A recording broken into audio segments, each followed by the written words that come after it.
रहीम अस्सलाम वालेकुम नादरीन, आप यूट्यूब चैनल देख रहे हैं। मैं इमरान खान हूँ। सैकड़ों कारकुनान एक मरतबा फिर अडयाला जेल के बाहर पहुँच गए हैं।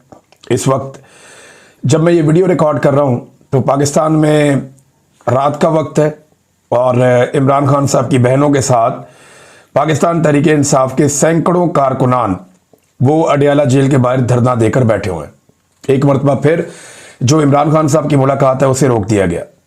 इस मरतबा कारकुनान अपने साथ पाकिस्तान तहरीक इंसाफ के अलावा पाकिस्तान के झंडे भी लेकर गए और वो वहाँ पर खड़े होकर एहतजाज कर रहे हैं। इमरान खान साहब की बहनें एक मरतबा फिर बैठी हैं और इमरान खान साहब की अपनी बहनों के साथ मुलाकात जो कानून के मुताबिक है, जो अदालती अहकामात के मुताबिक है, वो नहीं करवाई जा रही। देखिए, ये कभी हमने तारीख में नहीं सुना था। को कैदी जेल के अंदर है, उसकी फैमिली मिलने जा रही है जी, मुलाकात ही नहीं करवा रहे। ये तारीख में हमने सुना ही नहीं था। यानी ऐसी चीजें कभी हमने विटनेस की ही नहीं पाकिस्तान में। तो इमरान खान जब कहते हैं ना जहनी मरीज, तो वो बिला वजह तो नहीं कहते ना। वो इमरान खान जेल से बैठकर कहता है जहनी मरीज, ये सारे बाहर मिलकर साबित करना शुरू कर देते नहीं वाकई जहनी मरीज है। नॉर्मल आदमी ऐसा तो नहीं करता ना, नॉर्मल हुकूमत ऐसा करती है। ये जो कुछ इमरान खान के साथ किया जा रहा है, ये वाकई पूरा निजाम जहनी मरीज बन चुका है और एक कैदी से लड़ने में लगा हुआ है। यानी मुल्क के अंदर सैकड़ों मजीद मसाइल, अजीबो गरीब किस्म के मसले हैं पाकिस्तान के।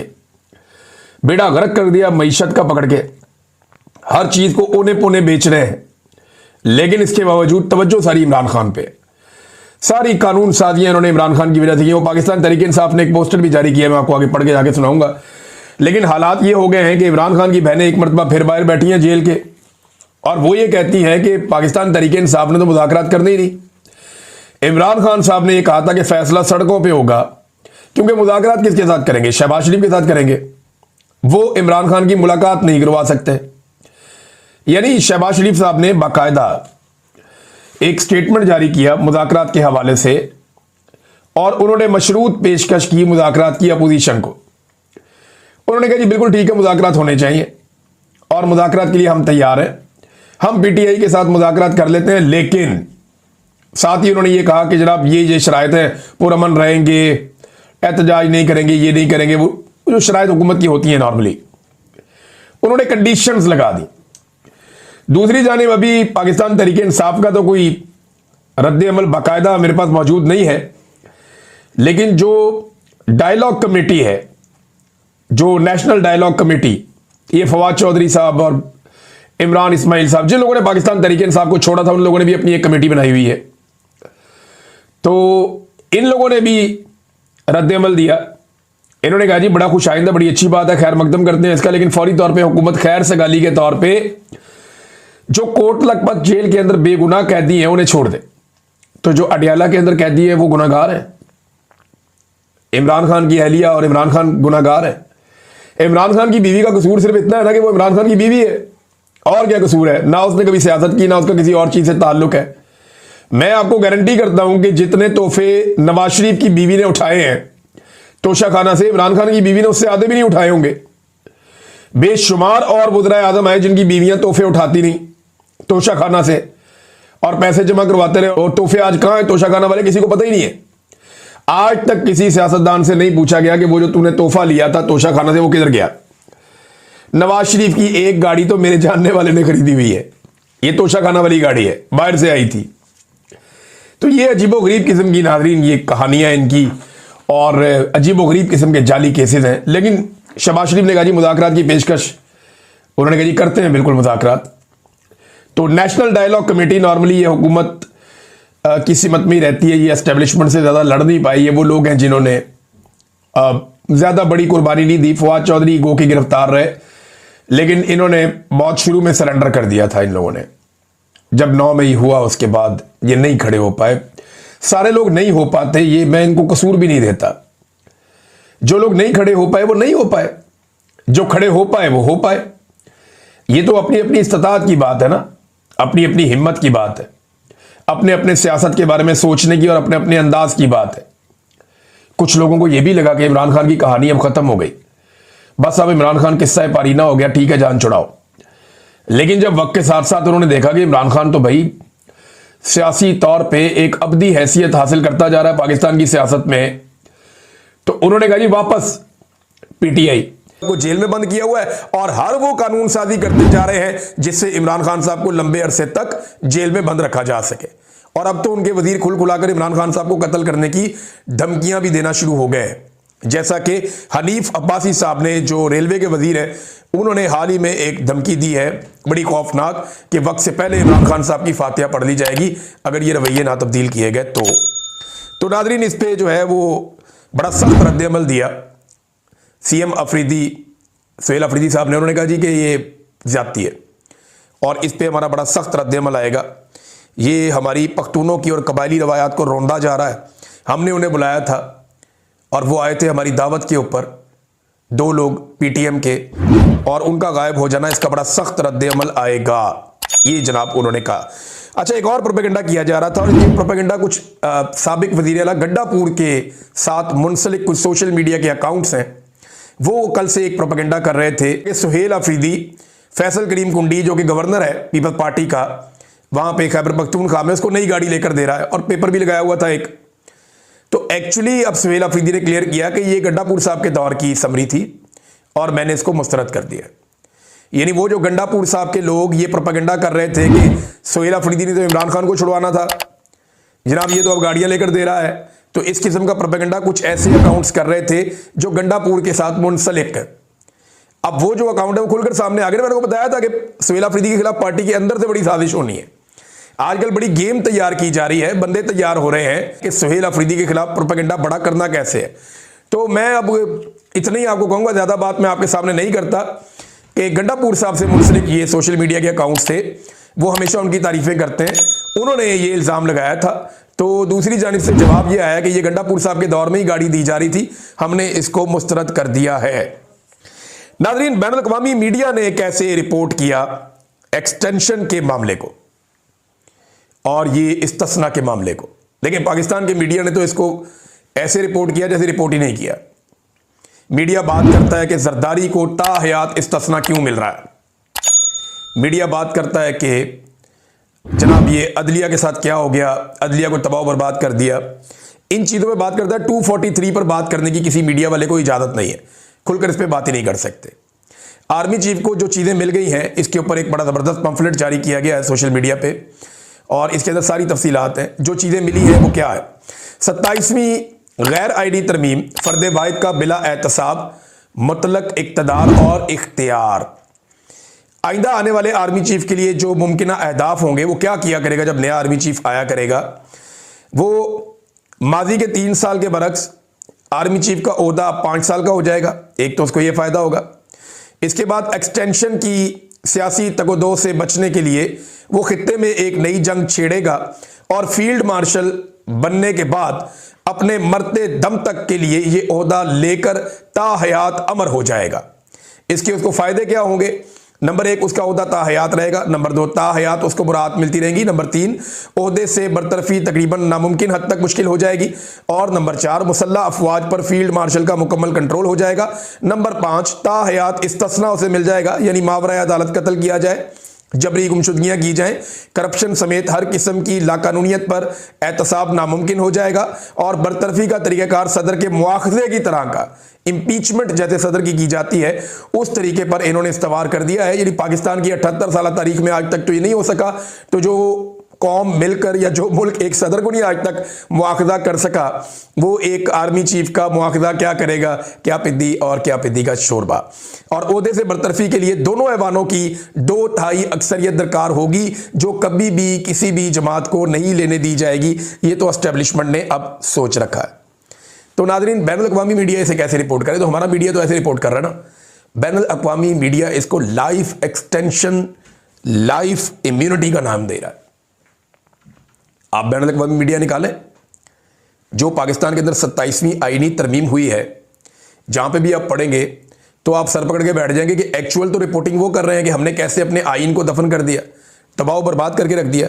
वो पीटीआई वालों ने चाहे मजाक में किया हो, लेकिन जो उन्होंने एक पम्फलेट निकाला ना आइन की ताज़ियत के लिए, वो बिल्कुल दुरुस्त है कि इस तारीख को आइन का इंतकाल हो गया और वजह जो है वो खौफे इमरान खान, जिसकी वजह से आइन का इंतकाल हुआ है। अब नाज़रीन, एक और जो डेवलपमेंट है वो मैं आपके सामने रखता हूँ। फिर एक कॉलम अंसार अब्बासी साहब ने लिखा, बड़ी इंटरेस्टिंग चीज़ें मैं आपके साथ शेयर करूँगा। वो बहुत ज़रूरी है, क्योंकि उसमें मेरा भी तस्करा उन्होंने नाम लिए बगैर किया है। तो इसमें ना पाकिस्तान ने अमली तौर पे अब ये फैसला कर लिया है कि वो अफ़गानिस्तान के ऊपर एक हमला करेगा। ये खबर मैं आप आज दे रहा हूँ। आज 13 तारीख है नवंबर की, और मैं आपको बता रहा हूँ कि पाकिस्तान अफ़गानिस्तान के ऊपर एक हमला करेगा। ये फैसला पाकिस्तान ने कर लिया है और इससे अमेरिका को बड़ी खुशी हासिल होगी। वज़ीर दिफा और वज़ीर दाखिला के बयान छोटे मोटे आ चुके हैं, और फील्ड मार्शल और जो इदारा है वो अपनी नीयत पहले ही शो कर चुका है। और ये एक मुख्तसर जंग रहेगी या लंबी हो जाएगी, इसके बारे में किसी को आइडिया नहीं है। पाकिस्तान को सूट करती है एक मुख्तसर जंग, क्योंकि अफ़गानिस्तान के पास रवायती जंग लड़ने का कोई साजो सामान नहीं है। ना उनके पास एयरफोर्स है, ना उनके पास जदीद मिसाइल सिस्टम्स हैं कि वो पाकिस्तानी फ़ौज का मुकाबला कर सकें। लेकिन लंबी जंग के अंदर, गुरीला जंग के अंदर, वो इंटरनल नुकसान कर सकते हैं, अंदरूनी नुकसान कर सकते हैं, जो उनका एक पुराना तरीक़ाकार है। जैसे वो नेटो के साथ लड़े हैं बड़ा लंबा अरसा, तो क्या वो सालों तक इसको खींच लेंगे, ये एक बड़ा सवाल है। लेकिन अगर वो इसको सालों तक नहीं खींचते लड़ाई को, तो उसके पीछे एक रीज़न ये भी हो सकता है कि अमेरिका बीच में पड़ जाएगा और चाइना बीच में पड़ जाएगा। चाइना को पाकिस्तान और अफगानिस्तान की जंग इस वक्त सूट नहीं करती, और ना ही रशिया ये चाहेगा कि यहाँ पे एक नई जंग लग जाए। तो अफगानिस्तान को कोई सपोर्ट एज सच मुझे नहीं लगता कि चाइना या रशिया के अलावा कहीं से मिलेगी, क्योंकि अमेरिकन तो वैसे ही उनसे बगराम एयरबेस मांग रहे हैं। अगर वो उन्हें वो एयरबेस दे देते हैं तो शायद पाकिस्तान के जो भारी हथियार हैं उनसे वो बच पाएँ। लेकिन अब पाकिस्तान का इसमें ज़्यादा फ़ायदा होगा या नुकसान होगा? देखिए, पाकिस्तान कोशिश ये करेगा कि दहशतगर्दी जो अफगानिस्तान से आ रही है, इंडिया उसको स्पॉन्सर कर रहा है बकौल पाकिस्तानी गवर्नमेंट के, उसको रोका जाए बॉर्डर से उस तरफ, वो इधर ना आए। ये पाकिस्तान की कोशिश होगी कि ये होना चाहिए। दूसरा, पाकिस्तान की कोशिश होगी एस्टेब्लिशमेंट की कि अमेरिका को किसी तरह हम राज़ी कर लें, अमेरिका हमसे खुश हो जाए। लेकिन जो अफगानों का लड़ाई का तरीका है वो बड़ा खौफनाक है। वो फिर लंबे अरसे तक कोई ना कोई चीज़ करते रहते हैं। तो पाकिस्तान ने को फतह तो करना नहीं है अफगानिस्तान का कोई इलाका, ऐसा सच तो हमारी नीयत है नहीं, और ना हम कोई उनके इलाके छीनना चाहते हैं। ऐसी भी कोई पाकिस्तान की जानिब से कोई स्टेटमेंट या कोई चीज़ ऐसी भी सामने नहीं आई। तो ना फतह अफगानिस्तान ने पाकिस्तान के अंदर किसी इलाके को करना है। होगा ये कि दोनों ममालिक का नुकसान होगा, और काफ़ी नुकसान हो जाएगा इस एडवेंचर के नतीजे में, और भारत भी पाकिस्तान के साथ इस बीच में शरारत कर सकता है, क्योंकि ख्वाजा आसिफ ने स्टेटमेंट दिया कि पाकिस्तान जो है वो दोनों सरहदों पे एक साथ लड़ने के लिए तैयार है। भारत से भी लड़ लेगा और अफगानिस्तान से भी लड़ लेगा। क्या हमारी इकॉनमी इसकी इजाज़त देती है? एक बहुत बड़ा सवाल है। दूसरी बात यह है कि पाकिस्तान अफगानिस्तान पे हमला ये कहते हुए करता है कि वहाँ पे वो दहशतगर्द हैं जो हमारी सरजमीन पे अटैक करते हैं। तो इंडिया को भी फिर जवाब मिल जाता है कि वो पाकिस्तान के ऊपर हमला ये कहते हुए करता है कि वहाँ पे जो दहशतगर्द हैं वो हमारी सरजमीन पे हमला करते हैं। ये मैं आपको एक बात बता रहा हूँ, इंटरनेशनल तनाजुर में मैं इसके अंदर सही गलत की बात नहीं कर रहा कि पाकिस्तान ये कहता है कि अफगानिस्तान से दहशतगर्द आते हैं तो हमने अफगानिस्तान के ऊपर अटैक कर देना है। इंडिया ये कहता है पाकिस्तान से दहशतगर्दी आती है तो हमने पाकिस्तान के ऊपर अटैक कर देना है। तो अगर आप एक जवाब को दुरुस्त समझेंगे तो दूसरे को भी फिर आपको दुरुस्त समझना पड़ेगा। और इंडिया में दहशतगर्दी बहुत थोड़ी होती है, पाकिस्तान में तो दहशतगर्दी के वाकयात तवातर के साथ और बहुत ज्यादा होते हैं, जो बड़े अफसोसनाक है। तो नादरीन, ये देखते हैं कि इसमें क्या होता है। लेकिन अब जरा आ जाए कॉलम की तरफ, जो मैंने आपको तस्करा किया था। अंसार अब्बासी साहब ने एक और कॉलम लिखा है जिसमें उन्होंने इमरान खान साहब को बहुत ज़्यादा समझाने की कोशिश की है कि आप सरेंडर करें, आपकी ये पॉलिसी गलत है। ये जो आपने फैसला किया टक्कर लेने का, या आप टक्कर के लोग जो इस किस्म की बात हुई थी उससे आप मुतासिर हो गए और उसके बाद आपने जो है वो एक टकराव की पॉलिसी इख्तियार कर ली, तो पाकिस्तान तहरीक इंसाफ को क्या मिला? आपकी मकबूलियत होने के बावजूद आपको कबूलियत नहीं मिली, और आपने जो तसादुम हुआ, जो एक नफ़रत को हवा दी गई और जो सोशल मीडिया के ऊपर नफ़रत फैली, तो इससे पीटीआई तबाह बर्बाद हो गई। इमरान खान साहब अपना मौक़िफ़ तब्दील करें, नॉर्मल किस्म की सियासत जो बाकी जमातें करती हैं उस तरह करें और फिर अपने लिए रास्ता बनाएं। तो अंसार अब्बासी साहब ये बातें कर रहे हैं। देखिए, मैंने ना अंसार अब्बासी साहब के कॉलम में, क्योंकि उन्होंने मेरे एक जुमले का तस्करा किया कि उन्होंने मेरी तकरीर से, इमरान खान साहब ने मेरे मौक़िफ़ से मुतासिर होके ये वाली पॉलिसी अपना ली। तो अब्बासी साहब, इमरान खान लीडर है, वो नवाज शरीफ साहब की तरह नहीं है कि आप लोगों से मशवरा करके वो अपनी कोई ओपिनियन बना लेते हैं। मियाँ साहब, इमरान खान को अपनी ओपिनियन बनाने के लिए किसी दानिश्वर की, किसी तकरीर करने वाले की, किसी मोटिवेशनल स्पीकर की ज़रूरत नहीं है। आपने अपनी ज़िंदगी में इतनी किताबों के नाम नहीं याद रखे होंगे जितनी किताबें उसने पढ़ ली हैं। वो इतना बड़ा आदमी है और उसका नॉलेज आप लोगों से बहुत ज्यादा है। मेरे ख्याल में पाकिस्तान के अंदर जो शानदार दिमाग है उनमें से एक इमरान खान का है। तो उसको आप बेवकूफ नहीं बना सकते, ना आप उसको हैंडल कर सकते हैं। इमरान खान साहब अगर एक तकरीर से या कोई एक जुमले से मुतासिर होकर या सोशल मीडिया से मुतासिर होकर ये इसके अंदर कूद गया, आपकी ये सोच है, तो फिर आपकी सोच गलत है। ये एक्चुअली बारीक वारदात है। कर क्या रहे हैं? ये कर ये रहे हैं कि इमरान खान की सोच का मलबा लोगों पर डाल रहे हैं। वो ये कह रहे हैं कि ये इमरान खान की सोच नहीं है लड़ाई झगड़े की, हम इमरान खान को रास्ता देना चाहते हैं, सारा मलबा लोगों पर डाल दो, इस पे डाल दो, उस पे डाल दो। भाई इमरान खान तो रोज कहता है मुल्क भी मेरा, फौज भी मेरी। कोई और ये कहता है? जब नवाज शरीफ को मिलिट्री एस्टेब्लिशमेंट से प्रॉब्लम था, उसने ये कहा था इमरान खान वाहिद आदमी है, बार बार कहता है मुल्क भी मेरा और फौज भी मेरी। वो तो ऑन करता है, फौज को तो गाली देता कोई नहीं है, फौज के साथ तो लड़ता कोई नहीं है। लड़ाई तो मिलिट्री एस्टेब्लिशमेंट की घटिया पॉलिसियों पे है। देखिए, आपको नवाज शरीफ अगर आप ढूंढ रहे हैं ना इमरान खान के अंदर, तो वो आपको नहीं मिलेगा। इमरान खान ने जो भी किया वो खुद ही किया। मुझे बताया ना, इमरान खान को यहां तक लाया कौन?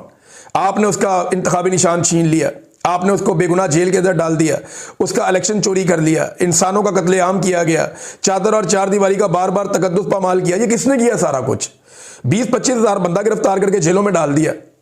और आपने, यानी मैंने ये तकरीर की जून के आखिर में, और तो 25 मई 2022 को कौन कत्लेआम कर रहा था, लोगों को मार रहा था? तब पुल से किसने फेंका था इंसान को? तब किसने गाड़ियां तोड़ी थी, टॉर्चर किया था, तशद्दुद किया था, तबाही फेर दी थी? तब तो इमरान खान साहब डी चौक आने की बजाय वहां से लोगों को इसलिए वापस ले गए थे कि यहां पे बहुत ज्यादा खून खराबा हो जाएगा, और उसने मौका दिया था इस सिस्टम को एक मरतबा फिर चलने के लिए। तो ये कहानियां आप सुनाते हैं, आपको लगता है कि इमरान खान आपके कहने पे सरेंडर कर देगा। देखिए, ये वो लोग हैं जो जालिम को कुछ नहीं कहते, लेकिन मजलूम को कोसते रहते हैं कि तू क्यों खड़ा हुआ है, तू क्यों आवाज उठा रहा है, तू जुल्म के सामने झुक क्यों नहीं जाता? क्योंकि इनके अपने आका, इनके अपने लीडर्स जो है वो जुल्म के सामने झुक गए थे। तो ये कहते हैं इमरान खान भी जुल्म के सामने झुक जाए ताकि सारे एक जैसे हो जाए। लेकिन ऐसे ही सोच के हमें लोग हुआ करते थे यजीद और फिरौन के साथ भी। उन्हें भी ऐसे लोग मैसर थे जो डट जाने वालों को मसलियत की दावत देते रहते थे। इमरान खान साहब को हासिल क्या हुआ, ये आपने सवाल पूछा अंसार अब्बासी साहब। आज वो तारीख का सबसे मकबूल तरीन लीडर है, उसका मुकाबला नहीं हो रहा। पाकिस्तान में इस लेवल का मकबूल लीडर नहीं था, ये उसको हासिल हुआ। नंबर 2, पाकिस्तानियों को जो शऊर हासिल हुआ, पाकिस्तानियों को एग्जैक्टली पता है कि पाकिस्तान के साथ किसने क्या किया। ना सिर्फ वो तारीख को जानते हैं बल्कि उसके हवाले देते हैं। अब नंबर 3, जो एस्टेब्लिशमेंट की एक बदमाशी है पिछले 70 साल से, वो बेनकाब हो गई। इमरान खान साहब ने कपड़े उतार के चौक में खड़ा कर दिया, बता दिया बादशाह नंगा। ये तो माजी में कभी नहीं हुआ था, ये हासिल हुआ ना, ये तो कौम को फायदा हुआ इसका। फिर जो बरादरी और जुबान और लालच की बुनियाद के ऊपर वोटें पड़ती थी, आज वो नजरिए की बुनियाद के ऊपर वोटें पड़ती हैं पाकिस्तान में। ये इमरान खान साहब ने हासिल किया। फिर जो एक सियासी माफिया को बेनकाब किया, बहुत सारे सहूलतकारों को और तमाम शोबों में छुपे हुए ऐसे गिद्धों को बेनकाब किया जो हमेशा लोगों की सियासी लाशें नोच कर उनका गोश्त खाकर अपना गुजारा करते थे। झूठा खाने वाले बेशुमार ऐसे लोगों को बेनकाब किया जो आज भी जालिम को नहीं रोकते, मजलूम को बुरा कहते हैं। ये इमरान खान ने किया, और बेशुमार चीजें इमरान खान साहब ने हासिल की हैं। सोशल मीडिया की नफरत और गालम गलोच, ये तो सारी पॉलिटिकल पार्टीज में है। अंसार अब्बासी साहब, आपको पाकिस्तान तहरीक इंसाफ के लोग शिकवा गिला करते होंगे, तो मुझे बाकी सारी पॉलिटिकल पार्टी के लोग करते हैं, कभी कभी पीटीआई के लोग भी करते हैं। ये तो हर पॉलिटिकल पार्टी के अंदर थोड़े बहुत लोग हर पॉलिटिकल पार्टी के अंदर होते हैं जो बदज़बान होते हैं। वो आपके मुआशरे का प्रॉब्लम है, वो लीडरशिप का नहीं है। मरियम नवाज बेशुमार ऐसे ट्विटर अकाउंट्स को और सोशल मीडिया अकाउंट्स को खुद फॉलो करती है जो गंदी मां बहन की घटिया गालियां देते हैं। इमरान खान एक को भी फॉलो नहीं करता। कभी अंसार अब्बासी साहब इस पे बात की है आपने? माओ और बहनों को गंदी गालियां देने वाले लोगों की निजी जिंदगी के ऊपर कीचड़ उछालने वालों को शरीफ खानदान बुलाकर इज्जत अफजाई करता है, अपने साथ बिठाता है। कभी इस पर बात की है आपने? इमरान खान तो ऐसा नहीं करता। उसने तो कभी किसी को नहीं कहा कि ये कहो और ये करो। इमरान खान की पार्टी में आज कितने पार्लियामेंटेरियंस हैं, उनमें से किसके मुंह से आप गालियां सुनते हैं? लेकिन मैं आपको बेशुमार दिखाता हूं पीएमएलएन के और पीपल्स पार्टी के जो गालियां देते हैं, बदतमीजी करते हैं। तो ये इस हमाम के अंदर सारे लोग तकरीबन एक जैसे नंगे होते हैं, क्योंकि एक सोसाइटी है ना, एक सोसाइटी है, उसका एक हिस्सा जो है उसकी जुबान थोड़ी सी बुरी है। तो वो जो एक हिस्सा जिसकी जुबान बुरी है, जिसको किसी सूरत भी जस्टिफाई नहीं किया जा सकता, वो हिस्सा सारी पॉलिटिकल पार्टी के अंदर है थोड़ा बहुत। आप किसी एक पॉलिटिकल पार्टी को निशाना नहीं बना सकते। ये बारीक वारदात है जो आप लोग डालते हैं। आप देख लें जाकर कौन लोग गालियां देते हैं और क्यों गालियां देते हैं, आपको समझ आ जाएगी। अरशद शरीफ की लाश का मजाक कौन लोग उड़ा रहे थे, खुदा का नाम ले अंसार अब्बासी साहब, वहां पे आपकी जबान नहीं खुलती। वजह सिर्फ एक है, ये लोग चाहते हैं कि क्योंकि नवाज शरीफ ने सरेंडर किया था तो इमरान खान भी सरेंडर कर दे। भाई मियां साहब ने सरेंडर करके इक्तदार ले लिया, इमरान खान साहब कहता है मुझे नहीं चाहिए फिलहाल, और अगर वो सरेंडर नहीं कर रहा तो ये तो अच्छी बात है कि पाकिस्तानी कम से कम इस एक अजाब से तो जान छूट जाएगी कि बंद कमरों के फैसले करो, मुल्क को जैसे मर्जी चलाओ। तो इस्तिस्ना की बिला वजह जरूरत नहीं है, फील्ड मार्शल भी इस्तिस्ना ले चुके हैं। तो अब कुल मिला के कहानी ये है कि हर तरफ एक आपको अंधेरा दिखाई दे रहा है। आपको दिखाई दे रहा है कि जिन लोगों ने पाकिस्तान के ऊपर जुल्म किया, जबर किया, जिन्होंने पाकिस्तान की मईशत को तबाह बर्बाद कर दिया, जिन्होंने हंसते खेलते मुल्क को कहां से कहां पहुंचा दिया, आज हर पाकिस्तानी पाकिस्तान को जेल समझ के वहां से भाग के बाहर जाना चाहता है। हमारे पाकिस्तानी कश्तियों के अंदर यूनान के पानियों में डूब रहे हैं। गुर्बत की लकीर से नीचे आधा पाकिस्तान तकरीबन चला गया है। पाकिस्तान के अंदर से जितनी बड़ी मल्टीनेशनल कंपनियां हैं वो पाकिस्तान को छोड़ छोड़ के पाकिस्तान से बाहर भाग रही हैं। किसी तरफ कोई उम्मीद नहीं है, हर तरफ अंधेरा ही अंधेरा है। ऐसी सूरत हाल में मैं आपको एक उम्मीद वाली खबर देना चाहता हूं, और यह खबर आज की नहीं है, बहुत पुरानी है। मैंने ना अपनी जिंदगी में एक मरतबा नहीं, कई मरतबा एक चीज का तजुर्बा किया कि जब हालात बहुत बुरे हो जाते हैं ना, जब आपको लगता है कि सारा कुछ ही हाथ से निकल गया, जब आपको लगता है कि अब कोई उम्मीद नहीं है, वापसी का कोई रास्ता नहीं है, अब चीज़ें ठीक नहीं हो सकती, तो तब चीज़ें अचानक ठीक हो जाती हैं, क्योंकि वहाँ से आपका रब चीज़ें अपने हाथ में लेता है। आप कोशिश करते हैं, कोशिश करना आपके ज़िम्मे, यानी रात का जो सबसे अंधेरा हिस्सा होता है ना, वो सुबह से पहले वाला होता है। ये बात आप अपने जहन में रखें। ये रात अब जितनी काली हो गई है ना, जितना अंधेरा फैल गया है, जितनी मायूसी फैल गई है, इसका मतलब है कि रात का वो पहर शुरू हो चुका है, जिसके बाद सवेरा आएगा। और एक बात आप अपने जहन में और रखिएगा, जनरल बाजवा एक दिन टेलीफोन पे बात कर रहे थे मेरे एक दोस्त से। वो मेरे दोस्त चाहें वो सुन रहे होंगे मेरा वीलॉग, अगर चाहें तो वो कंफर्म कर सकते हैं, वो खुद भी वीलॉग करते हैं।